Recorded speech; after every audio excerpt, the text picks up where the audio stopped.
ಭಾಳ ದುಃಖದ ದಿವಸ ಇವತ್ತು. ಡಾಕ್ಟರ್ ಶಿವಣ್ಣ ಭಾಳ ದಿವಸ ಕಾಲ ಗೌರ್ಮೆಂಟ್ ಹಾಸ್ಪಿಟಲಲ್ಲಿ ಸರ್ಕಾರಿ ನೌಕರಿ ಮಾಡಿ ಮತ್ತೆ ರಿಟೈರ್ಡ್ ಆದಮೇಲೂ ಸಾರ್ವಜನಿಕರ ಜೀವನದಲ್ಲಿ ಭಾಳ ಕೆಲಸ ಮಾಡಿ ಬರೀ 10 ರೂಪಾಯಿನಲ್ಲಿ ಒಬ್ಬ ಬಡವರಿಗೆ ಆರೋಗ್ಯ ಚೆನ್ನಾಗಾಗ್ತಿತ್ತು ಡಾಕ್ಟರ್ ಶಿವಣ್ಣ ಕಡೆಯಿಂದ. ನಾನು ತುಮಕೂರಿನಲ್ಲಿ ಶಿಫ್ಟ್ ಆದ್ರೂ ಇಲ್ಲೇ ಶಿರಾದಲ್ಲಿ ಬಂದು ಡಾಕ್ಟರ್ ಶಿವಣ್ಣ ಹತ್ರ ಇಂಜೆಕ್ಷನ್ ತೊಗೊಂಡ್ರೆ ವಾಸಿ ಆಗ್ತಿದ್ದು ಅಂತ ಬಡವರ ಕಾಳಂಜಿ ಇರುವಂಥ ಮನುಷ್ಯ ಶಿವಣ್ಣ. ಇಂಥ ಶಿವಣ್ಣಗಳು ಸಿಗೋದು ಭಾಳ ಕಷ್ಟ. ಅದು ಉದಾಹರಣೆ ಇವತ್ತು ನೋಡ್ತಾ ಇದ್ರೆ ಬೆಳಗ್ಗೆಯಿಂದ ಸಾರ್ವಜನಿಕರು ಹಿಂದೂ ಮುಸ್ಲಿಮ್ಸ್ ಎಲ್ಲ ಜನಗಳು ಇವತ್ತು ಶಿವಣ್ಣನ್ನು ನೋಡಕ್ ಬರ್ತಾ ಇದ್ದಾರೆ. ಭಾಳ ದುಃಖದ ದಿನ ಅಂತ ನಾನು ಅನ್ಕೊಂತೀನಿ. ಅವ್ರಿಗೆ ಶಾಂತಿ ಸಿಗ್ಲಿ ಅಂತ ಹೇಳಿ ಎರಡು ಮಾತನ್ನು ಮುಗಿಸ್ತೀನಿ. ಇವತ್ತು ಶಿರಾ ತಾಲೂಕಿಗೆ ದುಃಖ ಪಡ್ತಕ್ಕಂಥ ಒಂದು ದಿವಸ ಅಂದ್ರೆ ತಪ್ಪಾಗಲಾರದು.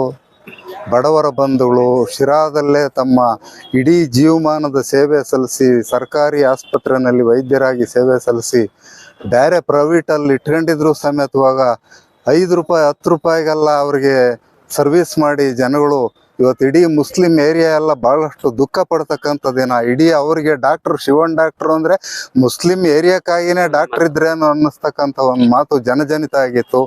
ಯಾರೇ ಹೋಗಲಿ ಎಂಥ ಟೆನ್ಷನ್ ಇಲ್ಲ, ಎಷ್ಟೇ ಇದು ಹೋದ್ರು ಅದು ಅವ್ರ ದುಡ್ಡು ಇಷ್ಟು ಅಂತ ಹೇಳ್ತಕ್ಕಂಥದ್ದು ಕೇಳಿಸ್ತಿರ್ಲಿಲ್ಲ. ಅಷ್ಟರ ಮಟ್ಟಕ್ಕೆ ಮಾತಾಡ್ತಿದ್ದಂಥ ನಮ್ಮ ಡಾಕ್ಟರ್ ಕೆ ಶಿವಣ್ಣ ಅವರು ಇವತ್ತು ಇಹಲೋಕ ತ್ಯಜಿಸಿದ್ದಾರೆ. ಇವತ್ತು ಇಡೀ ಶಿರಾ ತಾಲೂಕಿಗೆ ಸಂತಾಪ ಪಡ್ತಕ್ಕಂಥ ಒಂದು ದಿನ ಆಗಿದೆ. ಇವತ್ತಾದರೂ ನಾವಾದರೂ ಈ ನಮ್ಮ ಕುಂಚಿಟಿಗರ ಸಂಘಕ್ಕೆ ಅವರ ಇದನ್ನ ಶರೀರವನ್ನು ತರಿಸಿ ಇಲ್ಲಿ ಎಲ್ಲರಿಗೂ ಪ್ರದರ್ಶನಕ್ಕಿಟ್ಟು ನಮ್ಮ ಗೌರವಪೂರ್ವಕವಾಗಿ ನಮಿಸಿ ಎಲ್ಲ ಸಂಘ ಸಂಸ್ಥೆ ನಿರ್ದೇಶಕರುಗಳು ಎಲ್ಲರೂ ಬಂದು ಅವ್ರನ್ನ ಇವತ್ತು ಬೀಳ್ಕೊಡ್ತಕ್ಕಂಥ ಒಂದು ಕಾರ್ಯಕ್ರಮ ಮಾಡಿದ್ದೀನಿ. ಅವ್ರಿಗೆ ಅವ್ರ ಮಂತಾನಕ್ಕೆ ಅವರ ಸಂಸಾರಕ್ಕೆ ಆ ದುಃಖ ಭರಿಸ್ತಕ್ಕಂಥ ಶಕ್ತಿನ ಭಗವಂತ ದಯಪಾಲಿಸ್ಲಿ ಅಂತ ನಾನಾದರೂ ಪ್ರಾರ್ಥಿಸ್ಕೊಳ್ತಾ, ನನಗೆ ನನ್ನ ತಮ್ಮನಿಗೆ ಅವರ ಮಗಳು ಕೊಟ್ಟಿದ್ರು, ನಮಗೂ ಮಾವನೇ ಅವರು. ಇಂಥ ಸಂದರ್ಭದಲ್ಲಿ ನನಗೂ ಅತಿ ದುಃಖ ಆಗ್ತಾ ಇದೆ. ಅವ್ರಿಗೆ ದೇವರು ಒಳ್ಳೆಯ ಸ್ಥಿತಿಗತಿ ಕೊಡಲಿ ಅಂತಕ್ಕಂಥ ಪ್ರಾರ್ಥಿಸಿ ನಾನು ಮಾತು ಮುಗಿಸ್ತಿದ್ದೀನಿ. ಜೈ ಹಿಂದ್, ಜೈ ಕರ್ನಾಟಕ. ಡಾಕ್ಟರ್ ಶಿವಣ್ಣ ಅವರು 80 ವರ್ಷದ ಅರ್ಥಪೂರ್ಣ ಜೀವನ ಸಾಗಿಸಿ ಇವತ್ತು ನಮ್ಮಲ್ಲಿ ಬಿಟ್ಟು ಅಗಲಿದ್ದಾರೆ. ಶಿವಣ್ಣವರು ಕಳೆದ 3 ವರ್ಷದ ಹಿಂದೆ ಅವರಿಗೆ ಮೆದುಳು ಸ್ಟ್ರೋಕ್ ಆದಾಗ ಇಡೀ ಶಿರಾನಗರದ ಎಲ್ಲ ದೇವಸ್ಥಾನಗಳಲ್ಲಿ ಮತ್ತು ಎಲ್ಲ ಮಸೀದಿಗಳಲ್ಲಿ ಭಗವಂತ ಅವ್ರಿಗೆ ಇನ್ನೂ ಆಯುಷ್ ಕೊಡ್ಲಪ್ಪ, ಅವ್ರ ಆರೋಗ್ಯ ಒಳ್ಳೆ ಅಂತೇಳಿ ಇವತ್ತು ನಮ್ಮ ಕಣ್ಮುಂದೆ ಇದೆ. ಎಲ್ಲ ದರ್ಗಾಗಳಲ್ಲೂ ಏನು 5 ಹೊತ್ತು ಪ್ರಾರ್ಥನೆ ಮಾಡಬೇಕಾದ್ರೂ ಶಿವಣ್ಣ ಚೆನ್ನಾಗಿ ಬರ್ಲಕ್ಕಂತ ಪ್ರಾರ್ಥನೆ ಮಾಡೋದು ಇನ್ನೂ ನೋಡಿದ್ವಿ. ಶಿವಣ್ಣವರು ಅಮರಿ ಶಿವಣ್ಣ ಅಂತಲೇ ಪ್ರಾರ್ಥನೆ ಫೇಮಸ್ ಆಗಿ ಶಿವಣ್ಣವರು ಏನು ಇವತ್ತಿನ ದುಬಾರಿ ವೈದ್ಯಕೀಯ ವೆಚ್ಚದಲ್ಲಿ 5 ರೂಪಾಯಿ ಕೊಟ್ಟು ಸರಿ, 10 ರೂಪಾಯಿ ಕೊಟ್ಟು ಸರಿ, ಯಾರು ಕೊಡದಿದ್ರೆ ಅವರೇ ಕೈ ಹಿಂಗೆ ಅಂದ್ಬಿಟ್ಟು ಶಿರಾದಲ್ಲಿ ಇವತ್ತೆಲ್ಲ ಆಸ್ಪತ್ರೆಗಳು ಫಸ್ಟ್ ಹೋಗಂತ ಒಳಗೆ ಹೋಗ್ಬೇಕು. ಶಿವಣ್ಣ ಅಂತ ತೋರಿಸಿದಾದ್ಮೇಲೆ ನಿಜವನ್ನ ಇದ್ರೆ ಇಸ್ಕಂತಾರೆ, ಇಲ್ಲಿ ಅವ್ರಿಗೆ ಕೊಟ್ಕಳ್ಸಂತ ಶಿವಣ್ಣ ಅಂತ ಮನುಷ್ಯ ಭಗವಂತ ಹುಟ್ಟಲ್ಲ. ಭಗವಂತ ಅವ್ರ ಆತ್ಮಕ್ಕೆ ಶಾಂತಿ ಸಿಗಲಿ, ಅವ್ರ ಕುಟುಂಬಕ್ಕೆ ಆ ನೋವು ಬರ್ಸೋ ಶಕ್ತಿ ಕೊಡಲಿ ಅಂತ ಕೇಳಿ ನಾನು 2 ಮಾತು ಮುಗಿಸ್ತೀನಿ. ನಮಸ್ಕಾರ. ಇವತ್ತು ಡಾಕ್ಟರ್ ಶಿವಣ್ಣನವರ ಆತ್ಮಕ್ಕೆ ಶಾಂತಿ ಸಿಗಲಿ ಅಂತ ನಾನು ಹೇಳ್ತಾ, ಇವತ್ತು ನಮ್ಮೂರಲ್ಲಿ ಬಡವರು ಡಾಕ್ಟರ್ ಅಂತ ಫೇಮಸ್ ಆಗಿದ್ದ ಶಿವಣ್ಣನವರು ಇವತ್ತು ತೀರೋಗಿದ್ದಾರೆ. ಭಾಳ ನಮಗೆಲ್ಲ ದುಃಖ ಇದೆ, ತುಂಬಲಾರಗದ ನಷ್ಟ ಇದು. ನಿಜ ಹೇಳ್ಬೇಕಂದ್ರೆ ಇದು ತುಂಬಲಾರಗದ ನಷ್ಟ. ಈ ಶಿವಣ್ಣ ಅವ್ರ ಸರ್ವಿಸ್ ಯಾವತ್ತೂ ನಾವು ಮರೆಯೋಕ್ಕಾಗೋದಿಲ್ಲ. ಬಡವರು ಡಾಕ್ಟರ್, ಭಾಳ ಅವ್ರ ಕೈ ಗುಣನೂ ಚೆನ್ನಾಗಿತ್ತು. ಅವ್ರು ಏನೋ ಇಂಜೆಕ್ಷನ್ ಕೊಟ್ಟರೆ ಜನಗಳಿಗೆ ಒಂಥರ ತೃಪ್ತಿ ಕಮ್ಮಿ ಆಗುತ್ತಪ್ಪ ಅಂತ. ಇವತ್ತು ನಿಜವಾಗ್ಲೂ ಹೇಳ್ಬೇಕಂದ್ರೆ ನಾವು ಭಾಳ ಒಳ್ಳೆ ಡಾಕ್ಟ್ರನ್ನ ಕಳ್ಕೊಂಡಿದ್ದೀವಿ. ಇದನ್ನು ಅವ್ರ ಆತ್ಮಕ್ಕೆ ಶಾಂತಿ ಸಿಗಲಿ ಅಂತ ಇವತ್ತು ನಿಜ ನಾನು ಕೇಳ್ಕೊಳ್ತೀನಿ. ನಮ್ಮ ಶಿರಾ ತಾಲೂಕಿನಲ್ಲಿ ತುಂಬ ಪ್ರಸಿದ್ಧಿ ಪಡೆದಂಥ ಡಾಕ್ಟರ್ ಶಿವಣ್ಣನವರ ನಿಧನ ತುಂಬ ನುಂಗಲಾರದ ದುಃಖವನ್ನು ನಮಗೆ ಅನ್ನಿಸ್ತಾ ಇದೆ.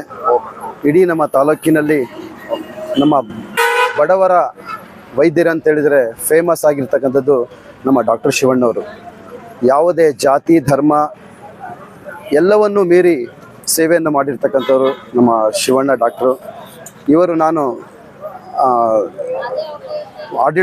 ತಾಲೂಕು ಆಡಳಿತಕ್ಕಾಗಲಿ ಅಥವಾ ಜಿಲ್ಲಾಡಳಿತಕ್ಕೆ ನಮ್ಮ ಕಡೆಯಿಂದ ಒಂದು ಮನವಿ ಏನಂತೇಳಿ, ಯಾವುದಾದ್ರೂ ಒಂದು ನಮ್ಮ ಕನ್ನಡ ರಾಜ್ಯೋತ್ಸವ ಪ್ರಶಸ್ತಿ ಆದರೂ ಆಗಲಿ, ಏಕೆಂದರೆ ನಮ್ಮ ಒಂದು ತಾಲೂಕಿಗೆಲ್ಲ ಸುತ್ತಮುತ್ತಲು ಆಂಧ್ರ ಪ್ರದೇಶದ ಗಡಿಭಾಗಗಳಲ್ಲಿ ಇರ್ತಕ್ಕಂಥ ತಾಲೂಕುಗಳಾಗಿರ್ಬೋದು, ಚಿತ್ರದುರ್ಗ ಜಿಲ್ಲೆಯ ಗಡಿಭಾಗಗಳಾಗಿರ್ಬೋದು, ಪ್ರತಿಯೊಂದು ಕಡೆಯಿಂದಲೂ ಕೇವಲ ನಾನು ನೋಡಿರೋ ಪ್ರಕಾರ 5 ರೂಪಾಯಿ ಸೇವೆ 5 ರೂಪಾಯಿ ತಗೊಂಡು ಸೇವೆ ಮಾಡಿ ಇವತ್ತು ಚಿರಪರಿಚಿತರಾಗಿದ್ದಾರೆ.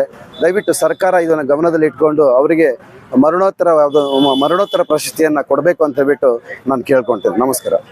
ಇವತ್ತು ನಮ್ಮ ಶಿರಾ ತಾಲೂಕಿನ ಬಡವಡ ಡಾಕ್ಟ್ರು ಅಂತ ಎಂದು ಖ್ಯಾತಿ ಹೊಂದಿರತಕ್ಕಂತಹ ನಮ್ಮ ಕುಂಚಿಟಿಗ ಸಮುದಾಯದ ಡಾಕ್ಟರ್ ಶಿವಣ್ಣನವರು ಇಹಲೋಕ ತ್ಯಜಿಸಿರ್ತಕ್ಕಂಥದ್ದು ನಮ್ಮ ಸಮುದಾಯಕ್ಕೆ, ನಮ್ಮ ಸಮಾಜಕ್ಕೆ, ನಮ್ಮ ತಾಲೂಕಿಗೆ ತುಂಬಲಾರದ ನಷ್ಟವನ್ನು ಆಗಿರ್ತಕ್ಕಂಥದ್ದು. ಯಾಕೆಂದರೆ ಅತ್ಯಂತ ಕಡು ಬಡವರಿಗೆ ಅವ್ರಿಗೆ ಕೊಡ್ತಕ್ಕಂಥ ಸೇವೆ, ಶ್ರೀಮಂತರಿಗೆ ಅವರು ಸೇವೆ ಕಡಿಮೆ, ಬಡವರಿಗೆ ಹೆಚ್ಚಾಗಿ ಸೇವೆಯನ್ನು ಅವರು ಕೊಡ್ತಾ ಬಂದರು. ಯಾಕಂದರೆ ಅವ್ರ ಹತ್ರ 5 ರೂಪಾಯಿ 10 ರೂಪಾಯಿ 15 ರೂಪಾಯಿ ಏನಿರುತ್ತೋ ಅದು ಇಸ್ಕೊಂಡು ಅವತ್ತಿನ ಒಂದು ಚಿಕಿತ್ಸೆಯನ್ನು ಕೊಡ್ತಕ್ಕಂತಹ ಡಾಕ್ಟ್ರು ಇವತ್ತು ನಮ್ಮನ್ನೆಲ್ಲ ಅಗಲಿರೋದು ತುಂಬ ಭರಿಸಲಾರತಕ್ಕಂಥ ದುಃಖವನ್ನು ನಾವು ವ್ಯಕ್ತಪಡಿಸ್ಬೇಕಾಗ್ತದೆ. ಯಾಕೆಂದರೆ ಇವತ್ತು ನಮ್ಮ ಕುಂಚಿಟಿಗ ಸಂಘದ ಆವರಣಕ್ಕೆ ತರಿಸಿ ನಮ್ಮ ಸಂಘದ ಅಧ್ಯಕ್ಷರು, ನಿರ್ದೇಶಕರು, ನಮ್ಮ ಸದಸ್ಯರು ಎಲ್ಲ ತರಿಸಿ ಅವರಿಗೆ ಒಂದು ಗೌರವವನ್ನು ಸಲ್ಲಿಸಿರ್ತಕ್ಕಂಥದ್ದು ಒಂದು ಶ್ಲಾಘನೀಯ ಕಾರ್ಯ. ಜೊತೆಗೆ ಅವರ ಒಂದು ಸೇವೆಯನ್ನು ಮುಂದಿನ ದಿನಗಳಲ್ಲಿ ಅವರ ಸೇವೆಯನ್ನು ನೆನಪಲ್ಲಿ ಇಟ್ಕೊಳ್ಬೇಕಂತ ಸೇವೆ ಅಂದರೆ ಅವರ ಸೇವೆ ಮುಂದಿನ ಬರ್ತಕ್ಕಂಥ ಡಾಕ್ಟ್ರುಗಳಿಗೆ ಅಂದರೆ ನಮ್ಮ ಇತರೆ ವೈದ್ಯರಿಗೆ ಮಾರ್ಗದರ್ಶನ ಆಗೋ ರೀತಿಯಲ್ಲಿ ಅವರ ಸೇವೆಯನ್ನು ನೆನಪಿಟ್ಕೊಳ್ಳೋದಕ್ಕೆ ಅವರ ಕಾರ್ಯಕ್ರಮಗಳನ್ನು ರೂಪಿಸ್ಕೋಬೇಕು. ನಾವೆಲ್ಲ ಅವರ ಸೇವೆಯನ್ನು ನಾವು ಕೂಡ ನಮ್ಮ ಸ್ವಲ್ಪನಾದ್ರೂ ಅವರ ಗುಣಗಳನ್ನು ನಾವು ಅಳವಡಿಸ್ಕೊಂಡು ನಾವು ಮಾಡ್ತಕ್ಕಂಥ ಕೆಲಸದಲ್ಲಿ ಯಾವ ರೀತಿಯಾಗಿ ಸರಳವಾಗಿ ಮಾಡ್ತಕ್ಕಂಥದ್ದು ಅವರ ದಾರಿದೀಪ ಹಾಕ್ಕೊಟ್ಟಿದ್ದಾರೆ, ಅದರಲ್ಲಿ ನಾವು ನಡಿತೀವಿ. ಒಂದು ಭರಿಸಲಾರದ ನಷ್ಟ ಅವರ ಕುಟುಂಬಕ್ಕೆ ದೇವರು ಶಕ್ತಿ ಕೊಡಲಿ, ಅವರ ಒಂದು ಆತ್ಮಕ್ಕೆ ಶಾಂತಿಯನ್ನು ಕೊಡಲಿ ಅಂತ ನಾವೆಲ್ಲ ಕೇಳ್ಕೊಳ್ತಾ ಅವ್ರಿಗೆ ಒಂದು ಸ್ವರ್ಗ ಪ್ರಾಪ್ತಿಯಾಗಲಿ ಅಂತೇಳಿ ಭಗವಂತನಲ್ಲಿ ಕೇಳ್ಕೊಳ್ತೇವೆ.